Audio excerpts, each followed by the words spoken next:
Alunos de Direito, Recursos, 17 de março, professora Sheila Mara. Vamos estudar hoje a apelação. Vamos lá?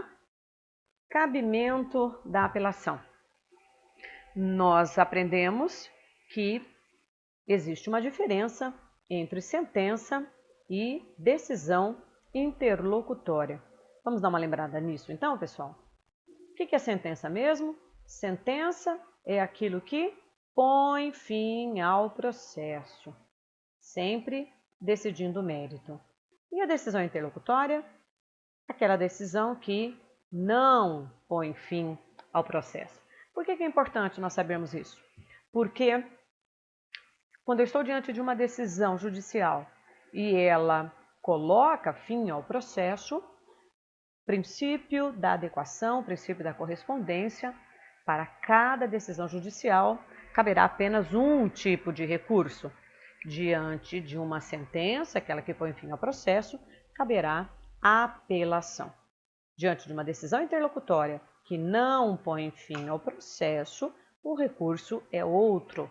Nós vamos estudar doravante, ele se chama agravo de instrumento. Muito bem. Qual é a finalidade de nós interpormos uma apelação? A finalidade é nós impugnarmos todas as questões que foram aventadas dentro do processo. Ou seja, você recebeu uma decisão, essa decisão não te agradou, você foi sucumbente, você foi perdedor, agora você está descontente com essa decisão e você quer então que essa decisão seja reanalisada pelo tribunal. Então você vai suscitar todas essas questões em sede de apelação. E também nós temos algo interessante aqui. Nós vamos suscitar questões que não comportaram agravo de instrumento. E temos algo interessante que o CPC novo trouxe para a gente. Na verdade, não é uma novidade. Na verdade, nós já tínhamos isso no CPC de 73, redigido de uma forma diferente, e o artigo 1009, parágrafo 1º, trouxe essa nova redação, mas trazendo o espírito do agravo retido. Então, hoje não temos mais agravo retido, apenas o seu espírito, a sua ideia, e as coisas funcionam mais ou menos assim. Nós estamos caminhando no processo e estamos diante de uma decisão interlocutória do magistrado acuó. O que é isso? O magistrado me deu uma decisão que não colocou fim ao processo. Eu fiquei descontente e quero recorrer. O que eu faço então? Eu interponho um agravo de instrumento. Vamos aprender esse recurso logo, logo. Mas dessa decisão do agravo de instrumento, então, dessa decisão interlocutória, eu também não fiquei satisfeito. O que eu faço, então? Nada. Não faço absolutamente nada. Eu vou segurar essa decisão e, em momento oportuno, eu vou pedir que o tribunal analise essa decisão novamente. Que momento oportuno? Agora, na apelação. Não funcionava assim no Código de 73, que é, então, essa situação aqui do agravo retido. Como que funcionava em 73? Eu estava diante de uma decisão interlocutória, ficava descontente, entrava com um agravo de instrumento para ver o juiz se manifestando, o juiz acuó, o juiz se manifestava. Se eu ficava descontente com a decisão que ele me deu no agravo de instrumento, eu interpunha um outro recurso que se chamava então de agravo retido. Esse agravo não existe mais, ok? Apenas a sua ideia, apenas o seu espírito. Então, de novo, como é que funciona? Agora com o CPC novo, estou caminhando no processo, tenho 1, 2, 3 decisões interlocutórias, não importa quantas, recebi a decisão dessa decisão interlocutória através de um agravo de instrumento. Não fiquei contente com essa decisão do agravo de instrumento. O que é que eu faço com essa decisão? Nada. Seguro essa decisão e vou apenas falar a respeito dessa decisão num momento oportuno. Qual momento? O momento da apelação, ok? E em que lugar? Em qual procedimento, né? De que jeito eu vou falar sobre isso? Eu vou falar sobre essa situação. Se eu for o autor da apelação, eu vou falar em sede de preliminar. Se eu for o recorrente, o autor. Se eu for o réu, o recorrido, eu vou falar sobre essa situação lá nas minhas contrarrazões. Ok? O artigo 1009, parágrafo 2º, ele continua falando sobre este assunto e ele trata de algo extremamente importante para a gente, que é a questão do princípio do contraditório e da ampla defesa, na verdade, a sua aplicabilidade, quando eu recebo essa situação aí da decisão interlocutória, que eu propus o agravo de instrumento e que não fiquei descontente com ele, e agora vou ver essa matéria, vou suscitar essa matéria em sede de apelação, seja nas preliminares, seja nas contrarrazões. O artigo 1009, parágrafo 2º, ele diz: eu preciso, então, permitir que a parte contrária se manifeste a respeito deste assunto. Princípio constitucional. Por quê, queridos? Porque nós não vivemos mais na época da Inquisição, na época das trevas, nós vivemos na época do princípio do processo acusatório, onde as pessoas têm direito de se defender, de se manifestar a respeito de qualquer assunto. Então, se eu for suscitar novamente uma questão que já foi manejada a nível de agravo de instrumento, agora em sede de apelação, artigo 1009, parágrafo 2º, vai exigir, então, que o princípio do contraditório e da ampla defesa ele seja proporcionado, evidenciado, permitido para a parte contrária. Ficou claro isso? Muito bem. Quem são os legítimos para figurarem neste recurso de apelação? Artigo 996, estudamos isso já em teoria geral. Os legítimos são os sucumbentes, na verdade aquele que perdeu em parte ou aquele que perdeu totalmente, o MP e o terceiro interessado. Aqui vale a pena nós falarmos novamente sobre o terceiro interessado, porque esse tem que demonstrar que o direito dele está verdadeiramente afetado, ou seja, é necessário prova cabal que o direito desse terceiro está prejudicado, porque senão nem no juízo de admissibilidade esse recurso vencerá, né? Ele vai ficar preso ali no recurso de admissibilidade. Então, cuidado com recursos aonde nós teríamos ou podemos ter a presença de um terceiro interessado. Qual é o conteúdo? O que é que nós vamos, ou qual é a matéria que nós vamos suscitar em sede de apelação? Também já vimos isso em teoria geral. Duas matérias, error improcedendo. Quando que nós vamos trabalhar com error improcedendo? Todas as vezes que o juízo acuou, manejou sua sentença com vícios. Que vícios? Ora, aqueles que se apresentarem na sua sentença. Você se lembra lá dos requisitos obrigatórios, formais que a sentença precisa ter? Essa sentença tem relatório? Essa sentença tem fundamentação?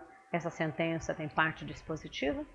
Então, se essa sentença carecer de qualquer um desses requisitos formais, essa sentença está viciada, carecendo então de uma reforma. Ela tem error in procedendo, cabendo então uma análise do tribunal a respeito da matéria. É possível também error in judicando. Do que nós estamos falando? Estamos falando que o juízo acuó, ele fez uma análise inadequada, equivocada, errada daquele tema que nós submetemos a ele, né, a sua apreciação de forma monocrática. Por exemplo, nós estamos diante de uma antinomia, nós temos uma lei especial e uma lei geral. O que o juiz monocrático deverá fazer? Aplicar a lei especial. E ele aplica a lei geral. Francamente, um erro injudicando, e aí o tribunal certamente irá reformar essa decisão. Olha aí, pessoal, erro gramatical aqui da prof. Corrijam aí, aqui não é um M, é um N. Corrijam, por favor. O professor também erra. Muito bem. Qual é o prazo para nós interpormos o recurso de apelação? Esse prazo é de 15 dias úteis. E esse prazo ele é contado a partir da data que nós tomamos ciência dessa sentença. Na verdade, um dia depois, começa a ser contado um dia depois da data da ciência. Quando que eu tomo ciência da sentença ou como eu tomo ciência da sentença também? Já falamos isso em teoria geral. Eu posso tomar ciência da sentença na própria audiência, tomo ciência da sentença porque fui intimado, enfim, tomei ciência da sentença, o primeiro dia útil após essa data, começa então a correr os meus 15 dias úteis para que eu possa então propor este recurso. Algo importantíssimo que é a questão dos feriados, porque o dia útil nós já comentamos, não serão inclusos nem feriados e nem final de semana. Agora, quando nós falamos de feriados, atentem-se que notórios para os tribunais superiores, esses feriados são considerados os nacionais. Feriado estadual, feriado municipal, o ônus recai sobre o recorrente e sobre o recorrido. Seria demais nós pensarmos que os tribunais superiores conhecem todos, por exemplo, todas as datas de aniversários de todas as cidades municipais, né? Então, o ônus é nosso de informarmos que estamos diante de um feriado, por exemplo, municipal, e por isso o nosso recurso não é intempestivo. Ok? Então, muito cuidado com feriado municipal, com feriado estadual, porque o ônus recai sobre aquele que está recorrendo. Quando nós vamos propor, então, a nossa apelação, nós vamos fazer duas peças distintas, mas que serão protocoladas simultaneamente. E a história do protocolo simultâneo, isso é de uma importância salutar. Nós vamos estar falando sobre isso doravante nas aulas subsequentes, mas desde já eu quero que você fique com essa expressão da simultaneidade gravada em sua mente, ok? Então, a primeira peça que nós vamos produzir é uma peça chamada peça de interposição, ok? Ou peça de apresentação. O que acontece nessa peça de apresentação? É uma peça onde nós vamos informar apenas o juízo acuó que nós estamos descontentes com a sentença que ele prolatou para o nosso cliente. Dizemos a ele, mostramos a ele que o preparo, né? E você já sabe o que é o preparo, as custas, as taxas judiciárias, se o processo for físico, porte de remessa e retorno, se for eletrônico, você já sabe que esses portes de remessa e retorno não existem, mas enfim, que o preparo então está devidamente pago, porque senão esse recurso é deserto. Então, nos apresentamos, dizemos quem somos nós, quem é o recorrente, nós dizemos então que o preparo está pronto, dizemos então que estamos inconformados e pedimos a ele, juiz acuó, que remeta esse recurso nosso para a instância superior.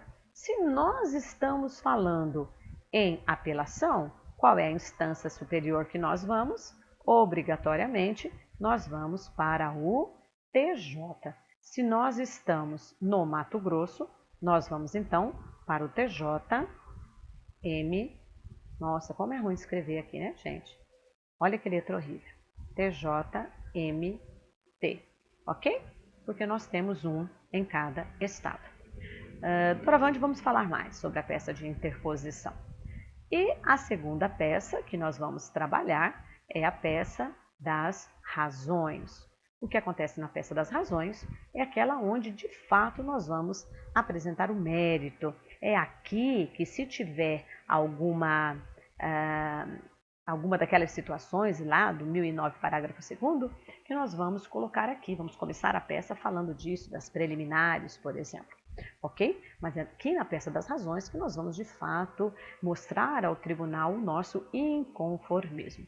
Então, fique atento. São duas peças separadas, mas que serão protocoladas simultaneamente, ok? Se não for feito desse jeito, porque não é a professora Sheila que está falando, mas a lei, se não for feito desta forma, o nosso recurso não será nem admitido. Aliás, já fica a dica para a próxima aula. Quem faz a admissão desse recurso, juízo de admissibilidade, é o juízo ACUO, aquele que proferiu a sentença, ou é o Tribunal de Justiça, aquele que vai receber a minha apelação?